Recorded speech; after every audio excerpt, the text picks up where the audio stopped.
Olá pessoal, eu sou o Diogo Garcia, sócio-diretor e líder do programa Emerging Giants da KPMG Brasil. E eu sou o Gilbran Coelho, líder da área de Private Enterprise aqui na KPMG do Brasil e na América do Sul. Então, Gilbran, hoje a gente está aqui com o Sérgio Rocha, founder e CEO da AgroTools.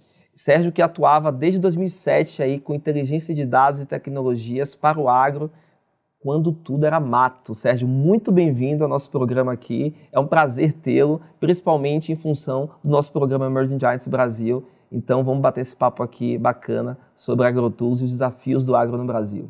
Bom, Diogo, muito obrigado. Obrigado, Gilbran. Muito obrigado pelo convite. É um prazer estar aqui com vocês e poder contar um pouquinho da história e um pouquinho do que a gente hoje tem feito para essa transformação digital do mundo do agro.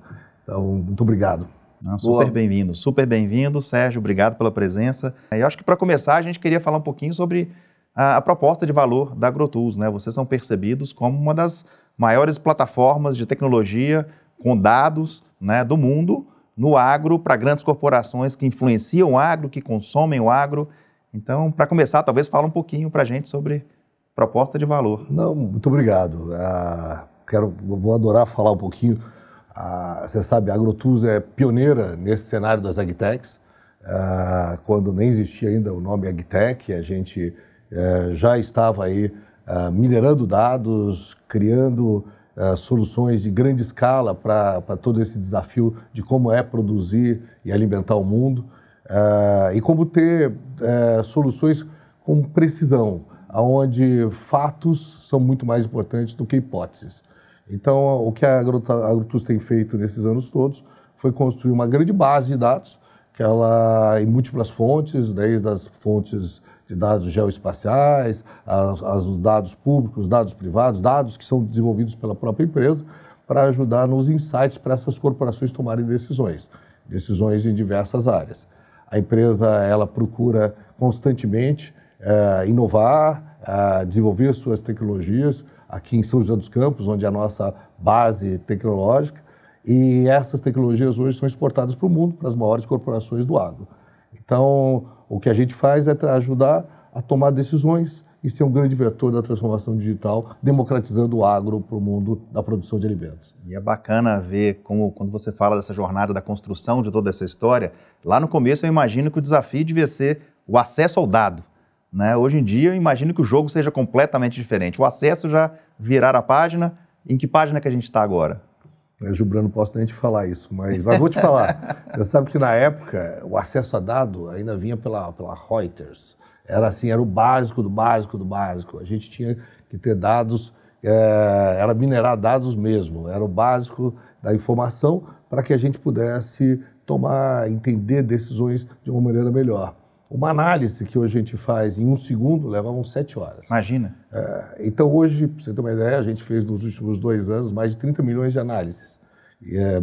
30 milhões de tomadas de decisão. Se eu vou comprar uma carreta de soja, se meu cliente vai comprar uma carreta de boi, se ele vai estar comprando a cana, não vai estar, como que o supply chain dele vai estar sendo abastecido e como que ele vai se posicionar perante os seus clientes. Como é que o banco vai dar crédito, como que o financiador do agro se posiciona. Então, esses insights todos é a soma desses dados, mas eles tinham que ser em grande escala e na dinâmica de mercado, na velocidade de mercado.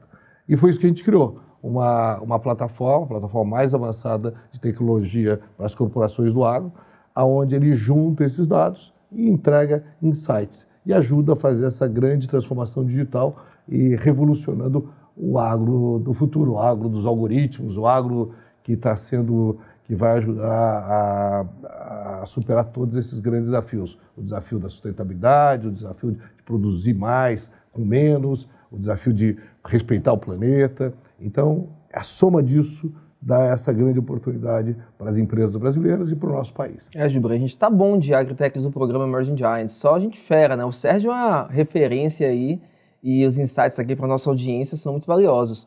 Sérgio, sobre a agenda ESG, muita gente fala sobre ESG, muita gente diz que ESG é branding, muita gente escreve textão no LinkedIn sobre ESG, e eu queria te perguntar, como é que é a agenda da AgroTools com ESG de forma prática, não no pitch, né? O que é que vocês têm de cases práticos que conectam a agenda ESG com a agenda da AgroTools? Bom, eu tenho que começar te contando um pouquinho lá no início, o que, por mais que é prático, mas na época, quando a sustentabilidade ela estava só numa agenda de compliance, a gente trouxe a sustentabilidade para uma agenda dinâmica, que não atrapalhasse o negócio, que resolvesse o compliance, mas ao mesmo tempo virasse uma ferramenta de promoção do produto, de um posicionamento dos clientes locais. Na época que teve o grande embargo da carne, nós fomos o grande vetor de pegar a produção nacional, jogar nas nossas plataformas e ajudar a mostrar a origem da produção, quando ela era de uma fonte adequada, que o posicionamento estava adequado, e com isso abriu os mercados novamente para o couro brasileiro, para a carne. Isso depois foi para a soja, foi para o milho, etanol, hoje são mais de 15 commodities que a gente cobre. Mas, na forma prática, a gente ajuda a tomar decisão. Compro ou não compro? Quero comprar de um produtor que usa adequadamente o solo para fazer essa transformação, essa mágica de um pedaço de terra virar soja, milho, trigo, etanol, boi, floresta, e de uma maneira dinâmica, que não atrapalhe o negócio. Então, a nossa mágica foi dar dinamismo, respeitar a dinâmica de mercado e atender aquilo que o consumidor quer, que é um produto que tenha vindo de uma origem adequada de produção. A outra mágica foi somar dados de múltiplas fontes, e sempre com o vetor da geografia. E essas camadas de informação, hoje são mais de 1.500 camadas, que a gente veio colecionando durante quase 20 anos, a companhia tem agora, ela cria insights e ajuda a tomar decisões em relação ao que os nossos clientes coloquem nas suas esteiras de decisão de crédito, da maneira de transversalizar uma agenda ESG, por exemplo, a acessar capital diferenciado. Como foi da sustentabilidade, agora nessa grande revolução do carbono. Então, nós fomos convidados pelo BNDES para construir a grande plataforma, a grande calculadora da pecuária, de carbono para a pecuária, junto com a FGV e um grande consórcio, para daí criar um modelo tropical de carbono que vai ajudar, da mesma maneira, em grande escala, a resolver a agenda de carbono. E, novamente, isso vai facilitar para o produtor a receber mais capital, vai vender um produto que ele tem tributos diferentes, sustentabilidade, carbono, entre outras práticas adequadas. Sérgio, interessante você falar dessa parte de acesso a capital, né? E o Brasil, a gente tem um custo da intermediação financeira que ainda é relativamente alto, tem melhorado muito ao longo do tempo, e eu acho que vocês, de certa forma, contribuem para essa agenda, né? Não só da questão do custo de capital para o produtor rural no final do dia, em função de que vocês fazem, a conexão que vocês têm com o processo dos bancos, por exemplo, na análise de crédito, mas até mesmo na parte de seguros, né? Acho que o Brasil tem um percentual ainda bastante baixo em relação a outros países de cobertura, né? De safras e tudo mais. É isso mesmo? Você sabe que, nós temos o maior ofensor do agro é o clima. Mas o produtor brasileiro, o produtor tropical, além disso, ele atua numa atividade de capital intensivo sem capital, com dificuldade de acesso a capital. E sem mitigadores de risco. Ele tem que correr o risco do custo de produção versus o preço da commodities, e aí utilizar ou não o hedge, o risco climático, o risco do câmbio, e entre múltiplos riscos. Agora, esses riscos eles podem ser mitigados. Para você ter uma ideia, no mercado norte-americano, mais de 95%, tudo que é produzido lá tem seguro do clima. 95%? 95%. Caramba. E aí o que acontece? O produtor se dedica a fazer o que ele sabe fazer bem, é produzir, e não mitigar aquilo ou se cobrir daquilo que o mercado de capitais tem esse papel através das seguradoras, das resseguradoras. Então lá eles estrategicamente utilizam não conta com a sorte. Seguro, não conta com a sorte. Aqui é sorte pura, né? Muitas vezes. Até na China, são 65% do que se produz na China tem um mitigador de risco clima. Aqui é menos de 15% e diminuindo, infelizmente. O que acontece é que com isso a economia brasileira está exposta. Aquilo que foi hoje a grande surpresa do acréscimo do nosso PIB do ano passado está em risco, porque hoje uma grande situação inesperada climática que frustre a safra brasileira vai ter um impacto de uma década. Então, trazer os mitigadores de risco e o seguro, em especial de clima, é estratégico para o país, para as companhias e para o futuro do planeta, porque se o Brasil sair do game e não produzir mais para alimentar até 2050 mais de 10 bilhões de pessoas, não sei de onde vai tirar essa alimentação. Lembrando que nós estamos falando do agro, que representa de 25% a 30% do PIB brasileiro, né? Exatamente. É muita coisa. Ô Sérgio, talvez, falando um pouquinho da sua agenda de internacionalização, né? Eu sei que você está aí para tudo quanto é lado, semana que vem acho que você tem uma viagem para a Arábia Saudita, não é isso? A América do Norte, a Latam, eu sei que sua agenda está bastante corrida, né? Conta um pouquinho para a gente sobre esse processo aí de escala internacional. Gilbran, você sabe que eu acho que poucas vezes um país e as empresas têm a oportunidade que a gente está tendo aqui no Brasil. Quer dizer, o país tem essa oportunidade, as empresas brasileiras, que é da gente estar à frente dos países desenvolvidos. Como o país foi muito demandado para essa agenda de sustentabilidade lá atrás, depois que foi ampliada para outras agendas em grande escala, as soluções do agrodigital desenvolvidas aqui, no país, estão muito à frente de qualquer lugar do mundo. Essa oportunidade, ela é única, né? Porque poucos outros setores a gente está tão à frente. Então, o que nós estamos fazendo nesse momento é aproveitando um histórico de quase 20 anos de entregas super desafiadoras para as maiores corporações do mundo agro e agora usando esse track record para levar isso para a América do Norte, para a América Latina e vamos dar uma olhadinha agora lá na Arábia Saudita, onde a alimentação e a estratégia de como está se posicionado nesses setores pode também estar dentro do radar deles. Então, é um momento muito especial.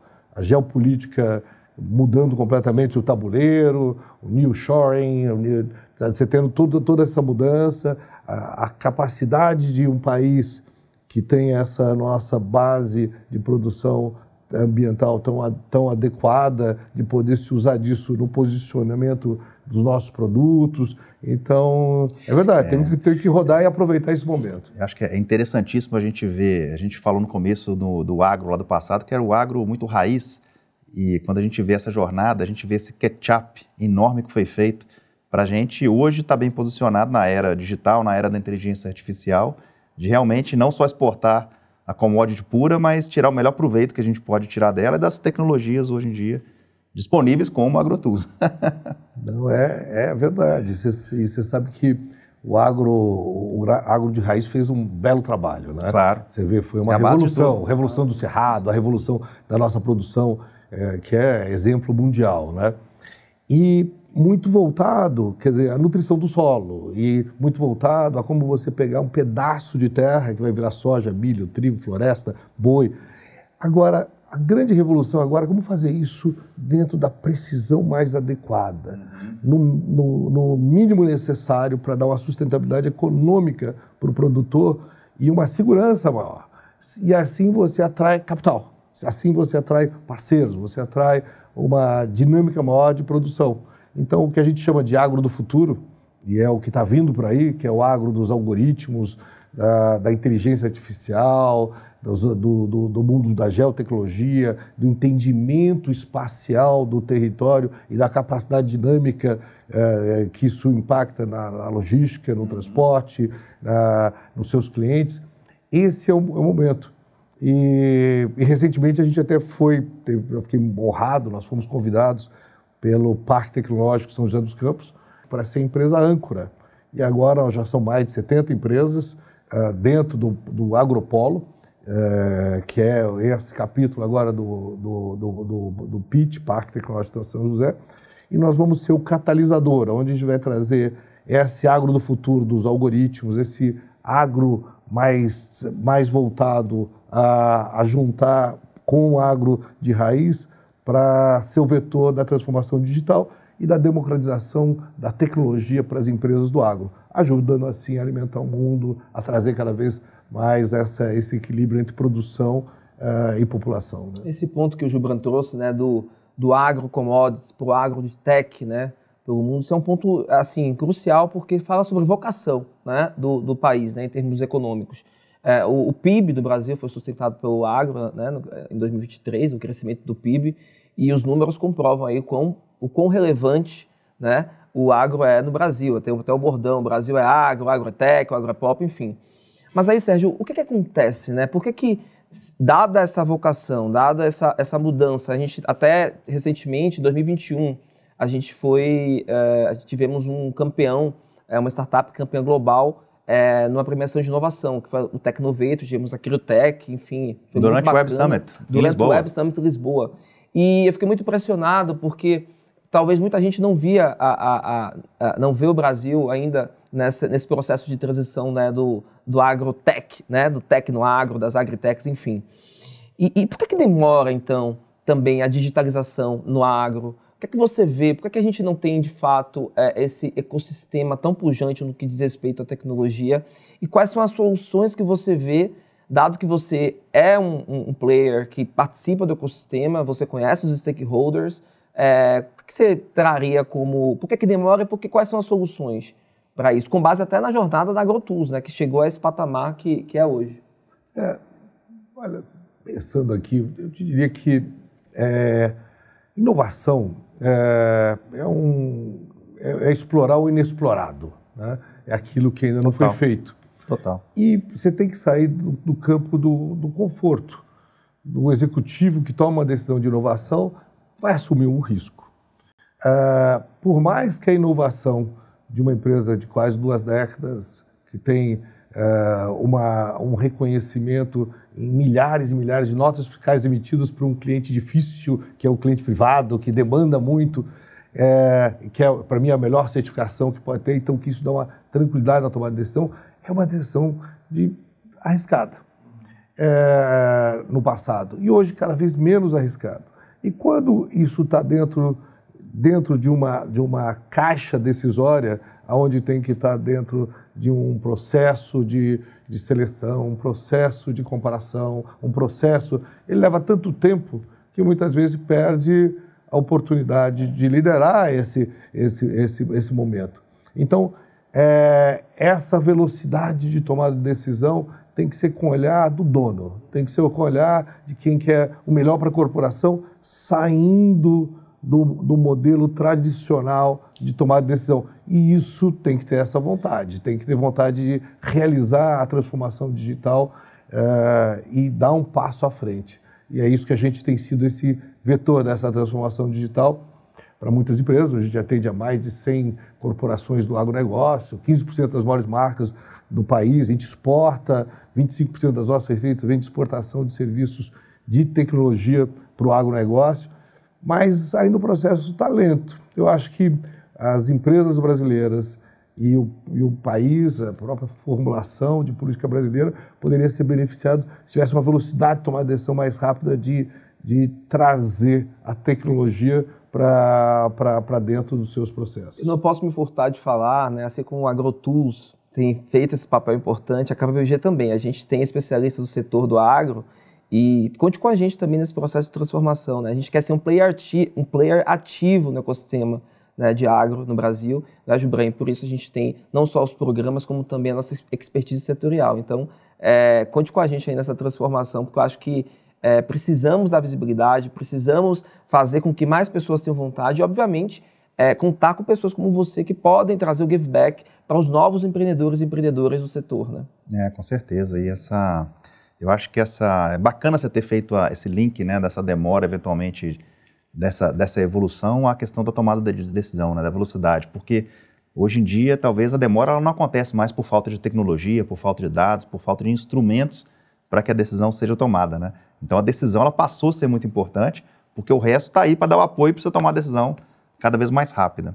Mas eu estava pensando aqui, à medida que você estava falando, nessa linha de inovação, né, de criação de novas frentes e tal, você como founder, né, e CEO da AgroTools, olhando para frente, visão de dono, né, você tem ainda alguma visão assim, de algum problema que você ainda gostaria de resolver, mas que ainda não conseguiu chegar lá?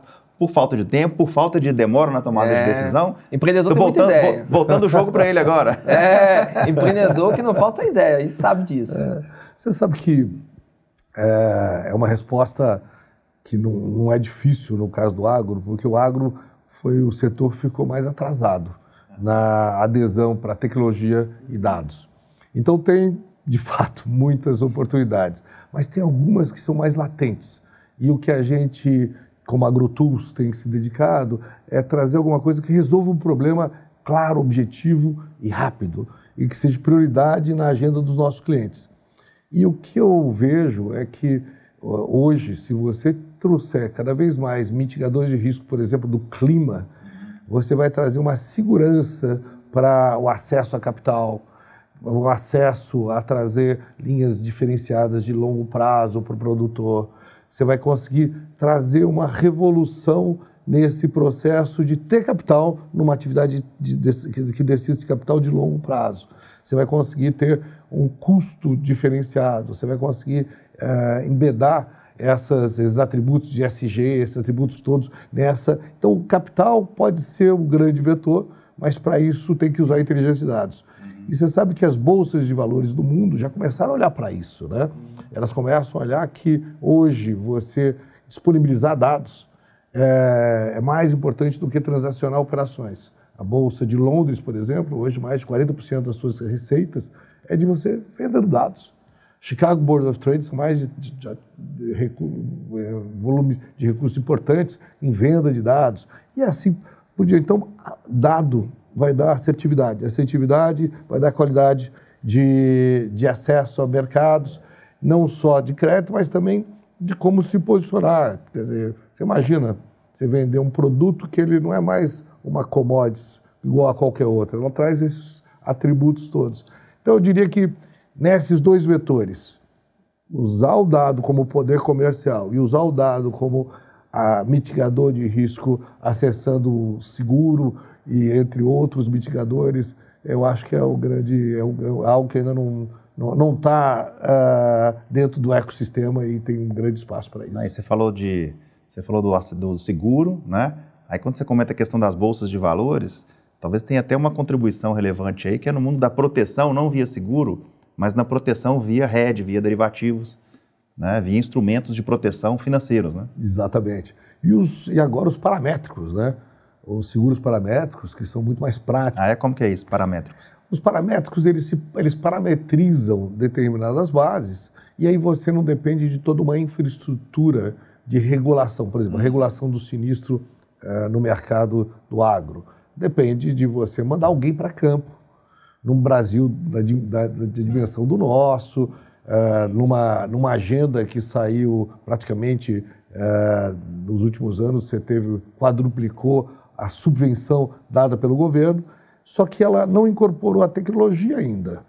Se você incorpora a tecnologia, se você cria modelagens como paramétrico, ou mesmo de maior facilidade para que essa regulação aconteça de uma maneira mais precisa, você vai ter acesso a mais seguro, com menor custo e, consequentemente, todos aqueles outros aspectos que a gente falou agora há pouco, de capital e tudo mais. Então, o paramétrico ele pode trazer uma outra visão, mas depende do mundo de dados. Novamente, a gente cai nos dados e na inteligência de dados. Eu estou achando que depois de tudo que a gente escutou aqui hoje, Diogo, vamos precisar de outro podcast. Cara, estou pensando nisso. Porque eu estou vendo que tem uma nova Technovator ou uma nova Emerging Giants que está por vir, ou uma nova linha de negócio aqui que o Sérgio trouxe. Bacana, hein?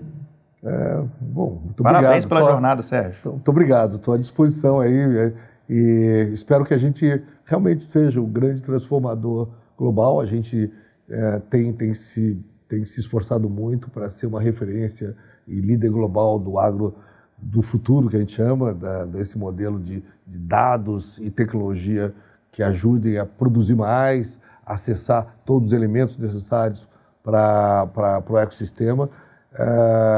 E acho que estamos no caminho certo. Então, estou à disposição, que a gente puder estar contribuindo com vocês. E o programa de vocês tem sido inspirador para tudo que a gente tem feito. Desde o primeiro momento, a gente está junto com vocês lá e agora com a oportunidade de estar junto aqui podendo conversar, trocar ideias. Muito obrigado. Boa. Por falar no programa, eu vou te dar uma missão difícil, tá? Opa. A gente tem 71 startups participantes do programa, eu queria que você escolhesse uma, né? Dissesse assim, qual delas você mais admira, as outras não vão ficar com ciúmes, tá? E por que você... Tem certeza? Eu não sei. E por que você admira? Porque eu sei que você conhece muitos founders ali do nosso portfólio. É difícil escolher uma, não é fácil. Pode ser duas? Não, só uma. Mas eu diria que eu acho muito bacana assim, o trabalho da Único e da forma com que eles transversalizam um tipo de informação hoje para múltiplas aplicações. E a maneira com que eles foram contra a probabilidade de uma empresa brasileira com essas características ter feito isso de uma maneira tão criativa e com tanta penetração. Então é uma das...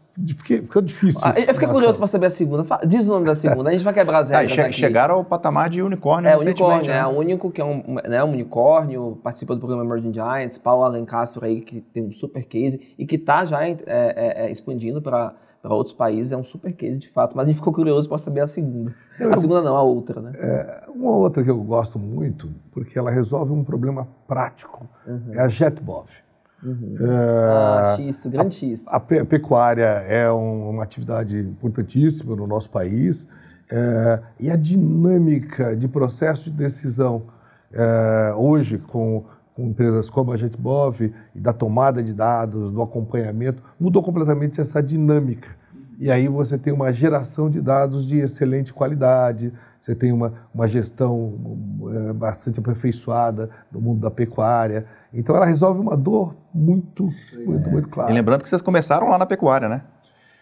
Nós começamos a trazer soluções de grande escala na pecuária, quando teve aquele grande embargo do Pará, em 2008, e aí a BIEC, na época, a Associação Brasileira de Exportadores de Carne, eles estavam numa encruzilhada, porque não tinha mais exportação de couro, de carne, supermercados todos fecharam para as compras de tudo que saía da região por causa da questão do grande escândalo da origem desses produtos do Pará e tal. E aí tentava-se fazer um acompanhamento unitário, quer dizer, o brinco em cada cabeça de boi, lá da CIBOV, ou acompanhar grão a grão. E nós trouxemos o conceito geoespacial, de você entendendo uma geometria e sabendo tudo que entra e tudo que sai, e usando múltiplas fontes de dados, inclusive os sensores espaciais, misturado com outros sensores e controlando a entrada e saída, a gente tinha soluções de grande escala. Hoje virou uma solução de mercado. Hoje o mercado todo utiliza, mas foi a primeira revolução de soluções de grande escala em dados em massa, e que resolveu uma dor específica que era do setor da carne, que hoje foi para todos os outros setores, grãos. Hoje a gente atende mais de 15 diferentes commodities. E num volume que mostrou que não existe nenhuma agenda de sustentabilidade, ESG, em grande escala, sem tecnologia. Hoje, para você ter uma ideia, a gente monitora mais de 100 bilhões de reais passam nas nossas plataformas.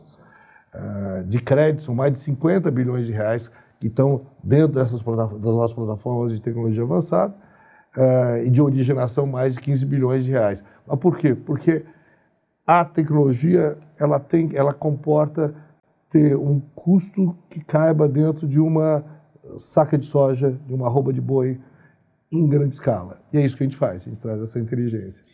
O Sérgio, a gente está meio que indo para o final aqui, mas eu fiquei curiosíssimo agora quando você fala do sensoriamento, né? Remoto, e a gente falando de satélites. Tem lá o da NASA, né? Tem o europeu e tem até o brasileiro, né? O brasileiro fica devendo ou ele está ali na mesma régua de performance, digamos assim? Hoje, o dado espacial é uma commodity, né? Agora você tem até os nanosatélites, né? Você tem dados sendo colhidos espacialmente de todos os cantos, né? Então são dezenas e dezenas e dezenas, esses daí, alguns que você mencionou. Mas mais importante que o dado é como você usa os dados espaciais. Então, muitas vezes, e não necessariamente você é só o ótico, você pode ser o dado por radar, você pode ser muitas vezes o sinal e o retorno daquele dado. E o que a AgroTools é especializada é de usar esses múltiplos dados espaciais com dados não espaciais, comportamentais, os nossos próprios aplicativos de campo, e a mistura disso é o que cria o insight e o direcionamento para você usar e tomar decisões em cima de fatos e não de hipóteses. Mas o dado é uma commodity. O satélite, sem dúvida, cada vez mais, é um dado importante para acompanhar a dinâmica do agro, né? Porque o agro tem uma dinâmica. Você planta, daí você tem todo o processo da transformação biológica e depois a colheita. O dado espacial te ajuda a acompanhar toda essa dinâmica do teu lastro, do comportamento, do teu fornecedor, do que vai acontecer. Então você tem toda essa dinâmica. Mas é uma parte. O importante é a fusão de todas essas diferentes origens de dados. E como usar o dado, né? Ô, Diogo, acho que a gente está chegando no final. A produção está aqui, né? A produção está chamando, né? Vamos lá, mas a conversa está muito boa, né? Eu queria escutar um pouquinho também aí sobre como é que é o Sérgio fora do LinkedIn, fora do podcast, né? Fora do agro. Fala pra gente aí rapidinho sobre quem é o Sérgio fora disso tudo, né? O Sérgio, sem falar de agro, sem falar de fazenda, sem falar de pecuária, quem que é o Sérgio, o que você faz nas suas horas livres, enfim. Olha, o Sérgio gosta muito de estar com os amigos, de preferência acompanhado de um vinho, acompanhado de uma boa conversa, então...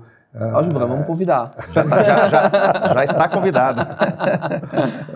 Quando fora do meu dia a dia aqui urbano, eu também sou fazendeiro, então eu também gosto de montar, gosto do mundo rural, por isso eu sei o quanto que o nosso herói do campo sofre, verdade. Sinto na pele próximo, o quanto é difícil, mas adoro lidar com a natureza, muito do que eu faço também na minha vida profissional veio da minha vida pessoal, por isso que a empresa, desde a sua origem, também vem lá de ser uma agtech B Corp, dentro desses conceitos, mas eu acho que não tem jeito de separar. Alguém que faz o que eu faço com paixão, mistura a vida pessoal com a vida profissional.